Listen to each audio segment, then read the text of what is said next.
नमस्कार साथियों। आज के इस सेशन में हम यूज़र से इनपुट कैसे लेते हैं और उसको फिर प्रोसेस करके एक सिंपल सा प्रोग्राम लिखते हैं। तो चलिए चलते हैं कोड एडिटर में।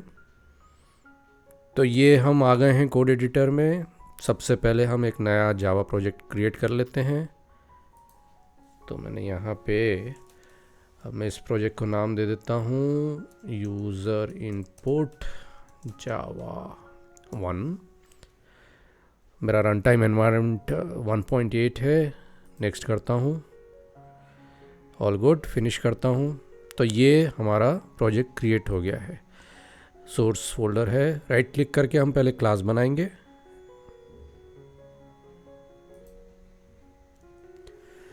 क्लास का नाम मैं इस बार देता हूँ यूज़र इनपुट। ओके, और मुझे मेन मेथड की भी ज़रूरत है तो मैं ये टिक कर देता हूँ, finish. All right, so we are inside the class. अब सबसे पहले हमें क्या करना है? सबसे पहले हम एक काम करते हैं, यूज़र को हम कोई मैसेज देंगे कि आप प्लीज़ अपना इनपुट दीजिए। तो हम सबसे पहले एक स्कैनर क्लास डिफाइन करेंगे। लेट्स सी, हम इसको नाम देते हैं SC एंड न्यू स्कैनर। अब ये स्कैनर क्लास जो रहता है ये क्या करता है कि it needs a input stream. इसको जो पैरामीटर चाहिए, स्ट्रीम चाहिए।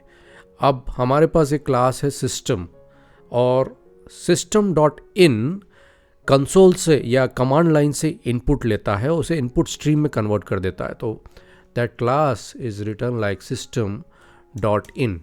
So this represents the input stream.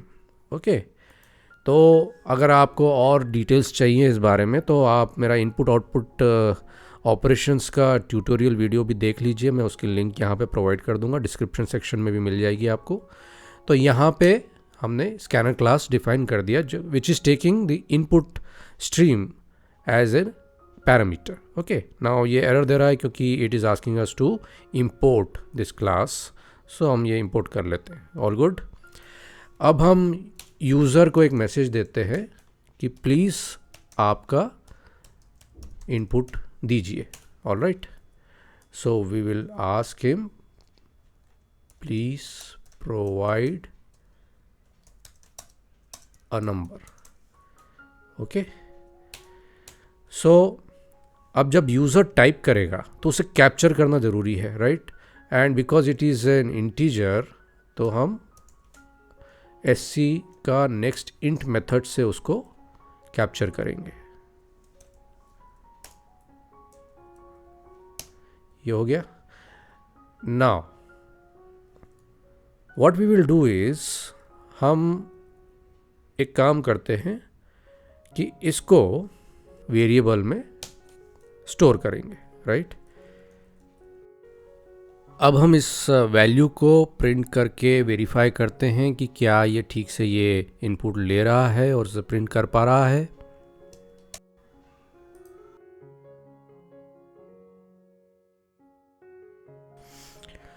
Okay, तो अब हम इसे राइट क्लिक करके रन करते हैं। लेट्स सी क्या होता है। तो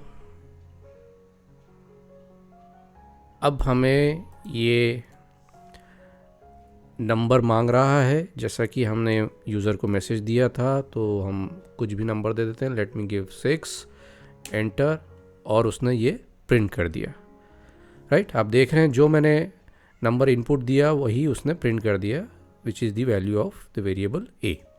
अब हम इसमें थोड़े से चेंजेस करते हैं कि हम एक मेथड डिफाइन करते हैं। लेट्स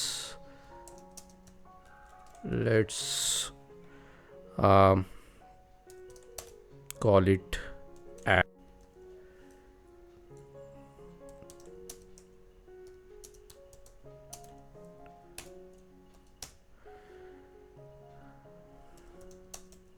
जो कि दो नंबर्स को प्लस करके उनका रिजल्ट देता है। All good. तो ये हमारा मेथड है इस क्लास के अंदर। इस मेथड का नाम हमने दिया है ऐड। इसमें दो पैरामीटर्स हैं, integer a and integer b, और इंटीजर c में इनका एडिशन का रिजल्ट स्टोर होता है और वो हमें रिटर्न कर देता है।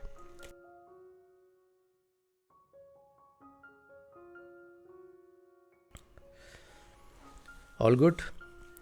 तो अब इसके लिए हमें क्या करना है, हमारे मेन मेथड में हमें दो नंबर चाहिए अगर हमें ये मेथड कॉल करके एडिशन करना है। तो हमने एक नंबर तो यहाँ पे ले लिया था, राइट। अब हम एक काम करते हैं, हम यूज़र से बोलते हैं कि आप एक और नंबर हमें दीजिए,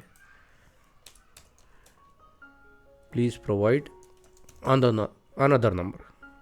हम यूज़र को बोलते हैं प्लीज़ प्रोवाइड अनदर नंबर, और हम उसकी वैल्यू इंट b में नेक्स्ट इंट, राइट, सेव कर लेते हैं। और अब हमें ये मेथड कॉल करना है, लेकिन मेथड कॉल करने के लिए हमें अपने क्लास से एक ऑब्जेक्ट बनाना पड़ेगा, राइट। तो हम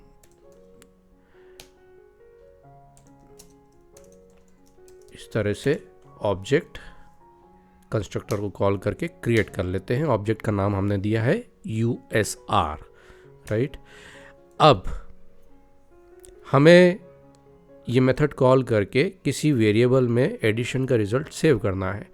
तो मैं रिज़ल्ट बोल देता हूँ इसको, एंड जैसे कि ऑब्जेक्ट डॉट, जो हमारा कन्वेंशन होता है या रूल होता है मेथड कॉल करने का, ऑब्जेक्ट डॉट मेथड का नेम, ये देखिए मुझे कोड रिकमेंडेशंस में आ गया है ये, राइट। तो A एंड B मेरे ऑलरेडी इनपुट्स हैं, तो मुझे यहाँ पे कुछ चेंज करने की ज़रूरत नहीं है। अब मैं क्या करता हूँ कि rather than printing the value of A, मैं रिज़ल्ट प्रिंट करता हूँ।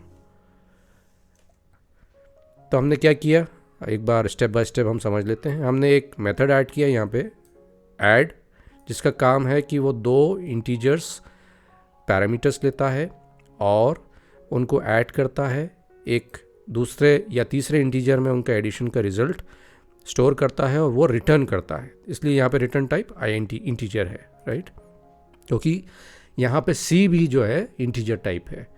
अब हमने स्कैनर क्लास डिफाइन किया जिसका नाम हमने दिया SC या ID SC, एंड यूज़र को हमने बोला कि प्लीज़ पहले एक नंबर प्रोवाइड करिए। वो नंबर हमने कैप्चर करके इंटीजर A में स्टोर किया वेरिएबल में, और फिर लिया एंड B में स्टोर किया।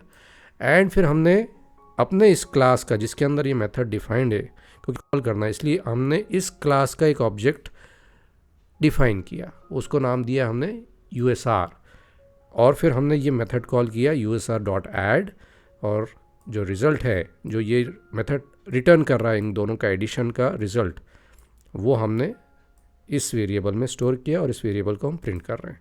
ओके, तो क्लियर है मेरे ख्याल में। मैं कंसोल को क्लियर करता हूँ और हम इसे राइट क्लिक करके एक बार रन करके देखते हैं।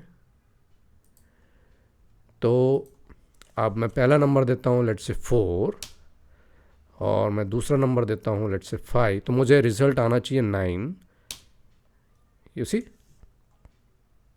तो ये 9, मैं इसको थोड़ा सा और अच्छे से फॉर्मेट कर देता हूँ।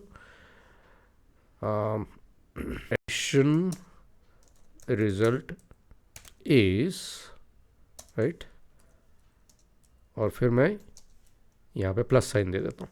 तो ये यूज़र के लिए एक मैसेज हम भेज रहे हैं जो कि एक स्ट्रिंग है।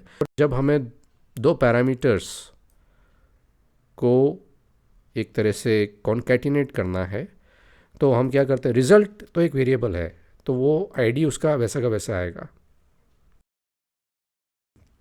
लेकिन ये एक स्ट्रिंग है तो ये डबल कोट्स के अंदर आएगा, राइट। तो अब हम सेव कर लेते हैं, कंसोल को क्लियर कर लेते हैं, और हम अपने एप्लीकेशन को यहाँ से भी रन कर सकते हैं। ठीक है, तो रन एज जावा एप्लीकेशन मैं कर देता हूँ। अब ये एक नंबर मेरे से मांग रहा है, अब मैं इस बार 10 देता हूँ, और दूसरा नंबर में मांग रहा है तो मैं 11 देता हूँ। हमें रिज़ल्ट 21 मिलना चाहिए एंड एडिशन रिज़ल्ट इज़ 21। तो हमारा प्रोग्राम सक्सेसफुल है। होप क्लियर है आपको। Thank you for watching. अगर वीडियो अच्छा लगा है तो सब्सक्राइब करिए चैनल को, वीडियो को शेयर करिए, लाइक करिए, कमेंट सेक्शन में अपना फीडबैक दीजिए। Thank you.